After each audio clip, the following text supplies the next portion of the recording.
Hello friends, welcome back to my channel ECH Education. Today I am going to explain class 3rd EVS Friends of the Earth. Chapter 10 explanation are feathered friends. तो ज़्यादा time waste नहीं करते हैं, start करते हैं. बहुत ही प्यारा chapter है. चलिए, दिख तो रहे होंगे छोटे छोटे ये बर्ड्स, है ना. आप लोग इनको रिकॉग्नाइज कीजिए और यहाँ पर अपनी बुक में इनके जो नाम हैं इनको मेंशन कीजिए. चलिए, दिस इज़ योर वर्क. चलिए पढ़ते हैं. In the world of animals, birds are unique creatures because they have feathers and wings on their bodies that help most birds to fly. Let us find out more about bird. देखिए, हमारा जो world है उसमें animals रहते हैं, bird रहते हैं और बर्ड के कुछ यूनिक क्रिएचर्स रहते हैं.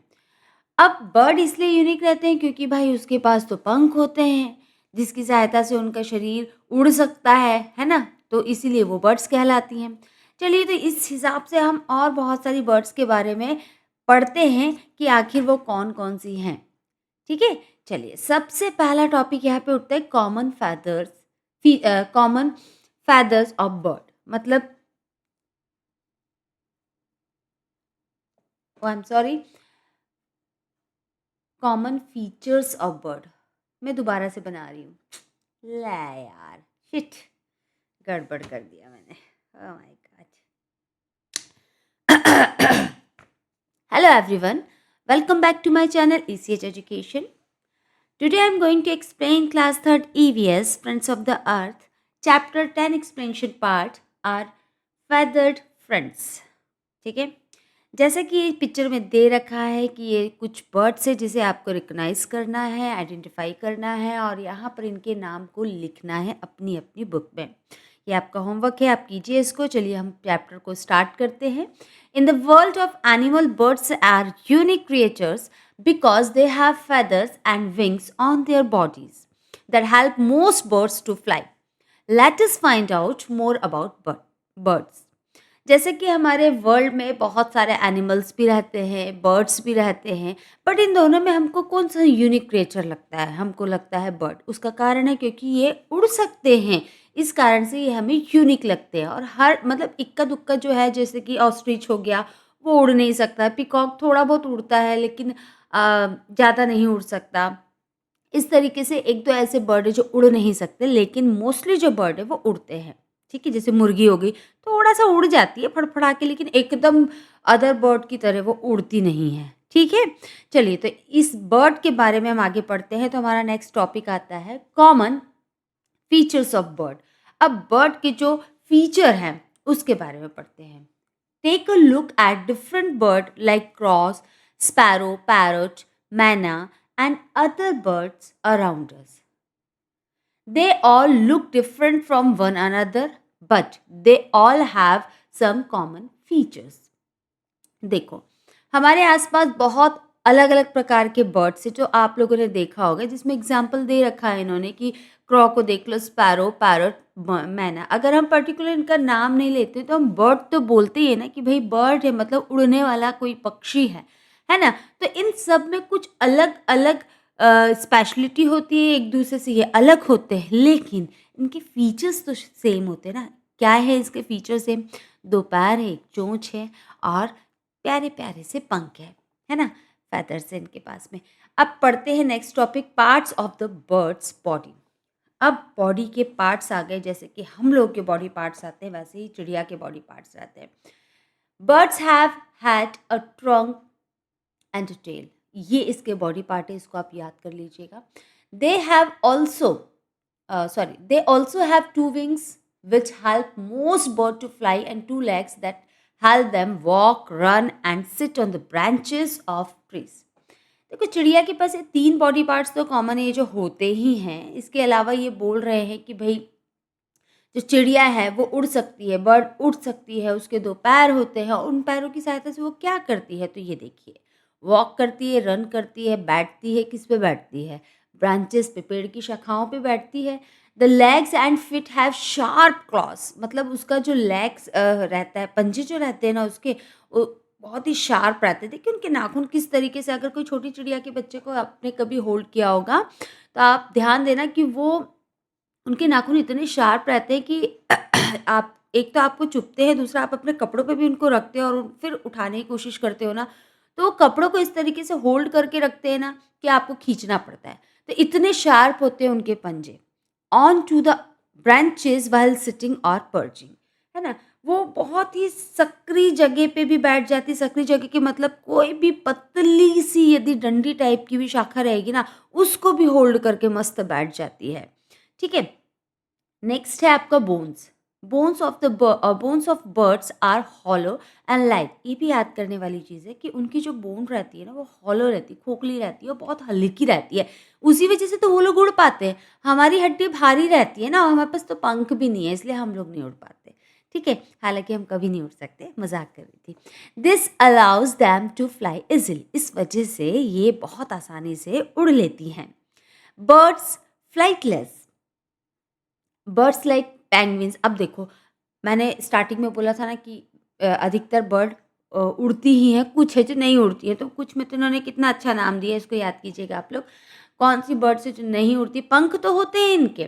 पेंगुइन्स हो गया, ऑस्ट्रिच हो गया, ये उड़ते, इनकी क्यों नहीं उड़ते उसका कारण भी ये था, इनकी जो बॉडी रहती है ना, उसकी बोन बहुत भारी रहती है, इस कारण से ये उड़ नहीं पाते, so they can not fly. The legs of ostrich have strong bones. मतलब जो ऑस्ट्रिच के लेग है ना, उसकी जो बोन्स है बहुत ही स्ट्रॉन्ग रहती है, जिसके कारण वो बहुत तेज भागता है। ठीक है?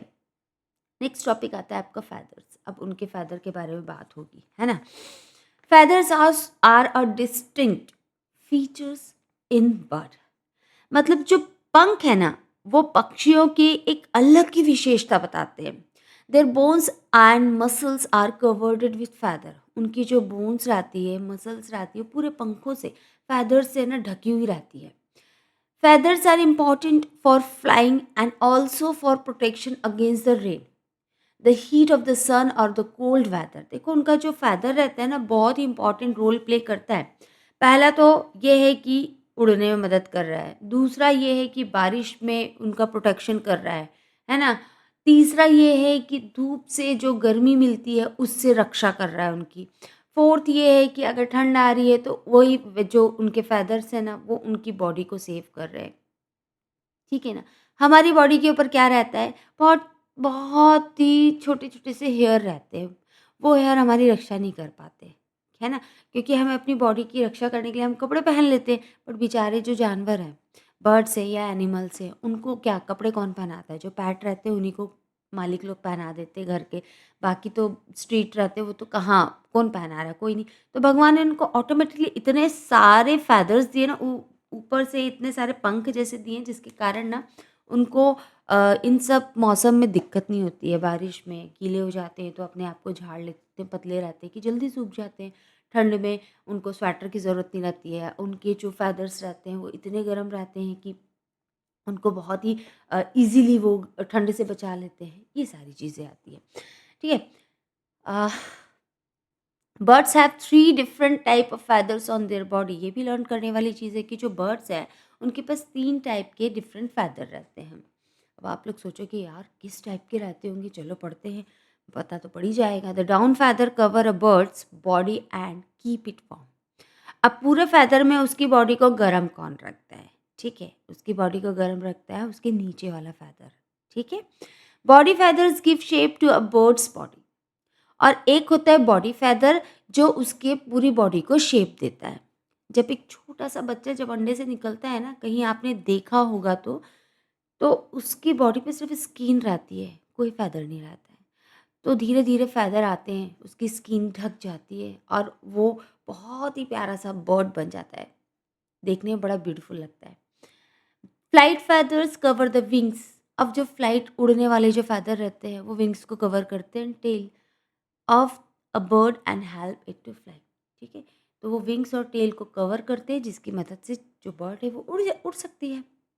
The tail feathers look similar to wing feathers. अब आप बोलोगे यार ये फैदर मेरे को समझ में नहीं आ रहे हैं, मैं तो सभी को फैदर ही मानूंगा ना, सभी उड़ने वाले। लेकिन ऐसा नहीं है। जो टेल फैदर रहता है ना, वो बिल्कुल विंग फैदर की तरह सिमिलर दिखता है, मतलब उसकी जो पूँछ में जो पंख रहते हैं ना, हमको उसके जो विंग्स रहते हैं ये है ना, हमको सेम लगते हैं, ठीक? They are arranged in the shape of a fan and they help in changing direction while flying. अब आप सोचते हो कि ये टेल फेदर क्या काम का? टेल मतलब ये वाला फेदर, ये किस काम का है? इससे तोड़ लेती है बड़ी आसानी से। अरे भैया, ये भी उसके काम का है क्या? कि वो उसको डायरेक्शन चेंज करने में हेल्प करता है। अभी चिड़िया को ऐसे सीधा उड़ना है, ऐसे-ऐसे। अब सीधे के बाद उसको इस साइड आना है, तो इस साइड आने के लिए ना ये जो है बहुत हेल्प करता है। Birds usually have 6 pair of tail feather. अब आपको तो नहीं पता होगा, ये तो एक जीके क्वेश्चन हो गया भई, कि टेल फेदर यूजुअली कितने पेयर के रहते हैं? 6। इनको काउंट करके देखना है, यदि कभी आपके पास बर्ड मिले तो फिर देखते हैं बुक सही है कि हम सही हैं, ठीक है? चलिए, wings. All birds do not fly but all of them have wings. देखो, सभी चिड़िया उड़ नहीं सकती, लेकिन सभी के पास विंग्स होते हैं। There is difference in the shape of the wings of bird, और सभी के जो विंग्स के शेप रहते हैं ना, सब डिफरेंट रहते हैं। The falcon has sharp tipped wing that enable the bird to fly at a great speed. ये जो है ना, ये आपका फाल्कन है ना? तो ये जो फाल्कन, आप ये फाल्कन और जो अल्बैट्रोस है ना, ये दोनों को गूगल में सर्च कीजिएगा और दोनों का पिक्चर देखिएगा वहाँ पर। या बुक में सारे पिक्चर नहीं दिखाए गए हैं। तो जो फाल्कन बर्ड रहती है ना, उसके जो विंग्स रहते हैं वो शार्प और टिप रहते हैं, जिसकी वजह से वो बहुत ऊपर तक उड़ सकती है। The wings of albatross are very long, और जो अल्बैट्रोस रहता है बर्ड, उसके जो वो रहते हैं ना, पंख जो रहते हैं ना, वो बहुत ही लंबे और नैरो रहते हैं, ठीक है? उसकी सहायता से क्या होता है, ये बहुत ऊपर लंबी दूरी तक उड़ जाता है, ठीक? ये देखना, ये कुछ-कुछ बगुले और बतख जैसा दिखता है। अब आप लोग गूगल में सर्च करके देख लीजिएगा। बीक्स। अब चोंच के बारे में बात आती है। Birds do not chew their food. उनके दाँत तो होते नहीं है, लेकिन फिर भी वो चबाती हैं। Wow! They they either grind और cheer food into smaller pieces and swallow। वो अपनी चोंच की सहायता से तो करती है भैया। वो खाने को क्या करती है? फाड़ती है, इतने छोटे-छोटे पीसेस में फाड़ती है और उसके बाद उसको निगल जाती है। Flesh eating birds like hawk. अब फ्लैश ईटिंग बर्ड्स कौन-कौन से, ये भी आपको पता होना चाहिए। हॉक है, आउल है, ईगल है, have sharp and hooked beak. इनकी जो चोंच रहती है ना, एक हुक के समान मुड़ी रहती है। इसकी सहायता से ना वो अपने भोजन को बड़ी आसानी से फाड़ लेते हैं और खा लेते हैं। शीड eating birds have cone shape. अब जो बीज खाने वाली बर्ड्स रहती हैं ना, उनकी जो चोंच रहती है कोन शेप की रहती है, जैसे आइसक्रीम के कोन हो जाते हैं। तो उसकी सहायता से क्या करती है, वो बहुत स्ट्रांग रहते हैं, strong enough to break through the shell of the nut. मतलब इतनी स्ट्रांग चोंच रहती है ना, कि वो किसी नट को शेल में से तोड़ के भी बाहर निकाल लेती है, जैसे कि आपका हो गया मूंगफली, है ना? Geese and ducks. अब आती है गीज़ और डक की बात आती है। Have flat beaks. अब आपने देखा होगा, ये बतख हो गया, गीज़ हो गया, इन लोगों की जो चोंच रहती है ना, फ्लैट चपटी रहती है। क्यों रहती है भैया? इसलिए रहती है क्योंकि उनको तो पानी में से भोजन निकालना है ना। तो पानी में से भोजन निकालने के लिए भगवान ने इनको एक स्ट्रेनर भी दे रखा रहता है, जिसमें क्या होता है, जब वो फूड लेती है ना, तो फूड तो रह जाता है उनकी थैली में, जो स्ट्रेनर है उसकी सहायता से पानी बाहर निकल जाता है ना? अगर ये स्ट्रेनर नहीं रहता ना उनकी लाइफ में, तो क्या होता, बेचारे आधे से ज़्यादा तो पानी पीना पड़ता साथ में। चलिए, नेक्स्ट टॉपिक है, what do birds eat. Birds क्या खाती हैं, है ना? बर्ड्स ईट वेरियस थिंग लाइक शीट। अभी देखो कितनी सारी चीज़ें खाती हैं, शीट, फ्रूट्स, नेक्टर, नेक्टर रस पीती है, insect, worm, fish, etc. We can categorise them in the following groups. अब यहाँ कुछ ग्रुप दे रखे हैं, उन्होंने उसको कैटेगरीज में बांट दिया है, जिसमें है सबसे पहला है शीट ईटिंग बर्ड्स। कौन सी होती है?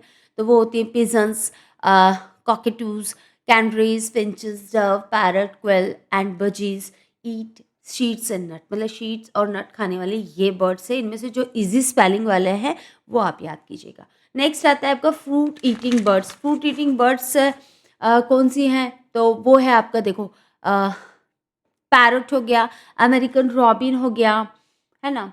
फिर ब्लेस विंग्स पैराकीट हो गया, ब्लू, देखो ये बड़े बड़े लंबे लंबे नाम है ना, blue cotinga and grey cat bird. Birds might eat the flesh of the fruit. Flesh of the fruit मतलब उनका गुदा खाते हैं, जो फ्रूट रहता है ना, उसका जो फ्लैश, उसी को, फ्लैश मतलब मांस नहीं होगा यहाँ पे, उसका जो गूदा है उसको बोलते हैं, ठीक है।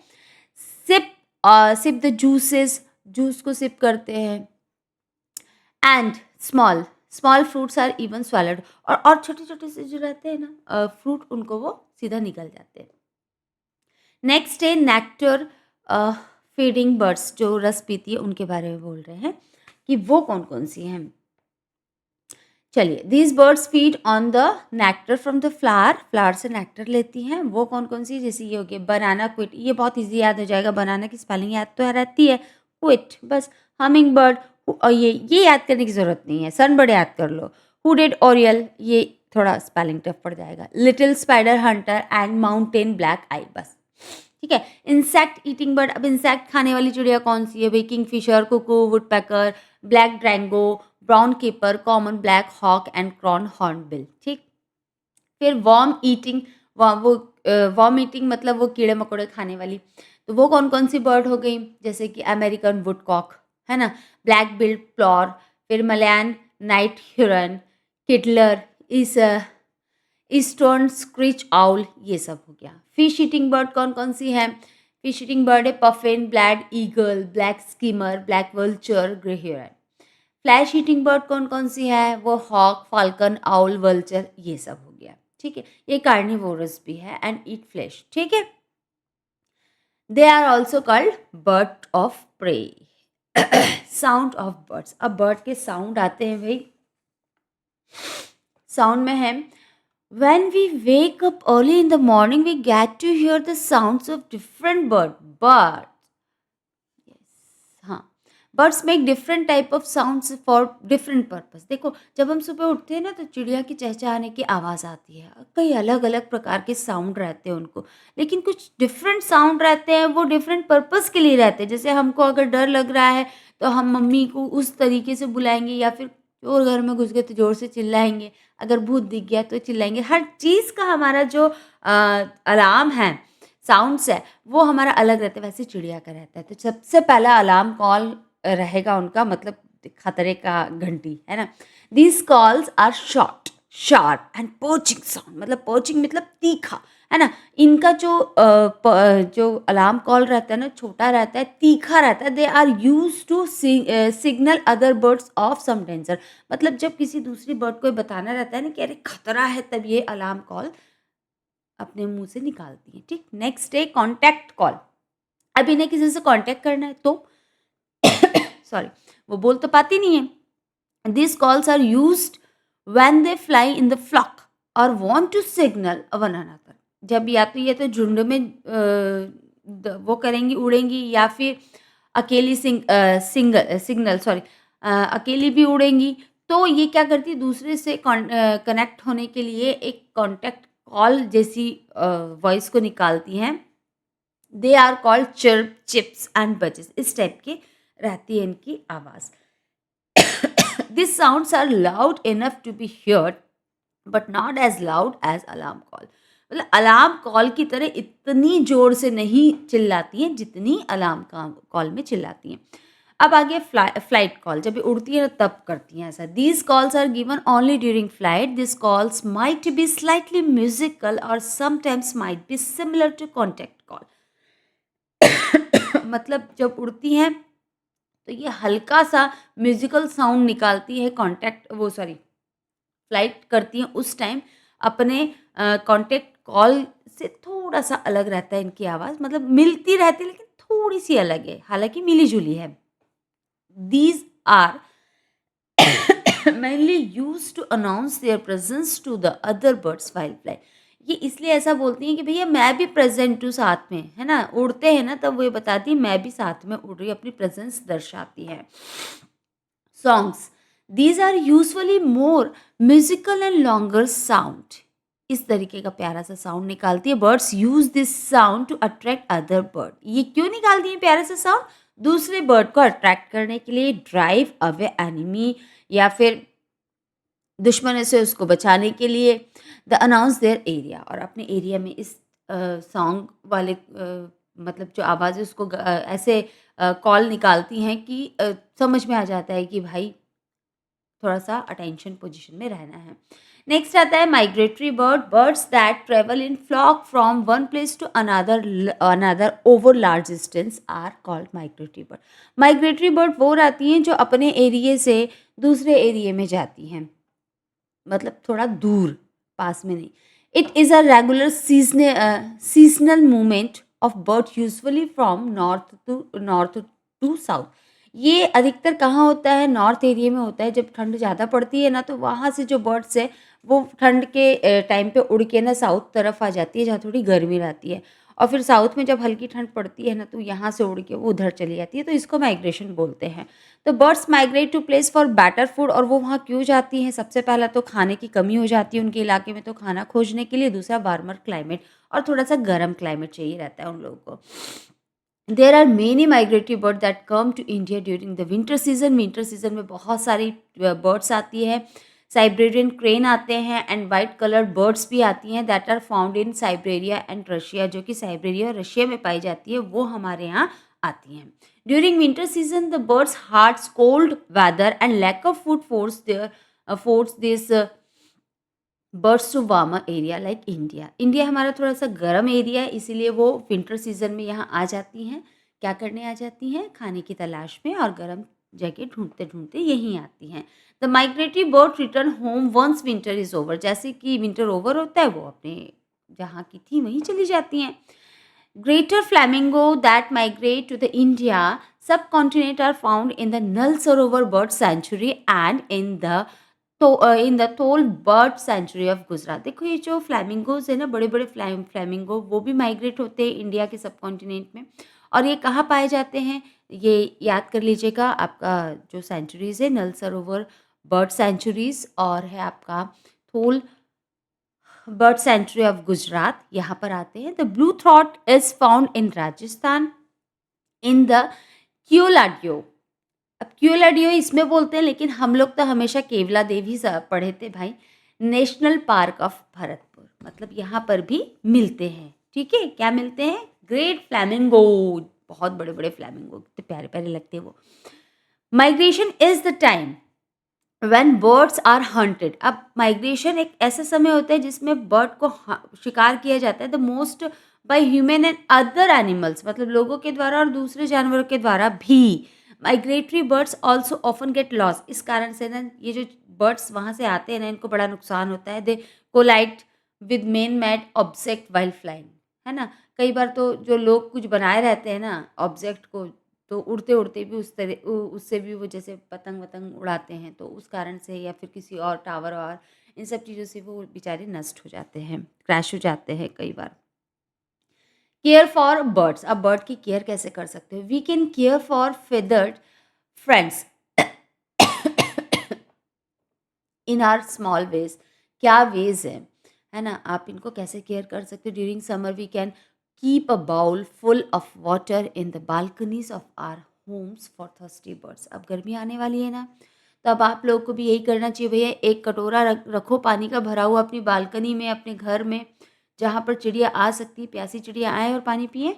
वी शुड अवॉइड केजिंग बर्ड, और हमको चिड़िया को पिंजरे में नहीं रखना चाहिए, अवॉइड करना चाहिए। Homes of many birds have been destroyed due to human activities like cutting trees etc. Sorry, मतलब जो चिड़िया के घर है ना, वो हम ही लोग तो ख़त्म कर रहे हैं, क्योंकि ह्यूमन एक्टिविटीज़ हो रही है, पेड़ को काटे जा रहे हैं, तो पेड़ के कटने की वजह से चिड़िया के घर भी तो नष्ट हो रहे हैं। We should avoid cutting down trees, हमको पेड़ों को काटना अवॉइड करना चाहिए। And protect the natural habitat of birds, और जो चिड़िया का नेचुरल घर है उसको बचा के रखना चाहिए। अब आप सोचोगे कि हम कैसे जंगल को कटने से रोके? अरे भाई, आपके आसपास तो पेड़ होंगे ना, बड़े बड़े पेड़ होंगे जिस पे चिड़िया बैठती है, अपना घोंसला बनाती है, आप एटलीस्ट उनको मत काटो, ठीक है? उन पे उनको अपना घोंसला बनाने दो। Hunting birds are for food, sports, feathers और even as museum specimen should be discouraged and stop. जैसे कि चिड़िया का शिकार करना, खाने के लिए उनको मार देना, या फेदर्स के लिए, या म्यूजियम में स्पेसिमेन बनाना, ये सब चीज़ों के लिए ना डिस्करेज करो, आप स्टॉप करो। अगर आपको पता चलता है तो उसको डिस्करेज करो, ठीक है। ये हमारा एक्सप्लेनेशन पार्ट यहाँ पे ओवर होता है। मुझे उम्मीद है कि आपको बहुत अच्छे से ये चैप्टर समझ में आया होगा। ये इसका माइंड मैप है जिसे आप अच्छे से पढ़िए और जो मैंने आपको एक्सप्लेन किया उसको इससे रिलेट कीजिए, तो आपको सारी चीज़ें क्लियर हो जाएंगी। इसी के साथ ही मैं आपको बाय बाय कहना चाहूँगी। मेरा वीडियो देखने के लिए आपको थैंक यू बोलूँगी। Take care, bye bye.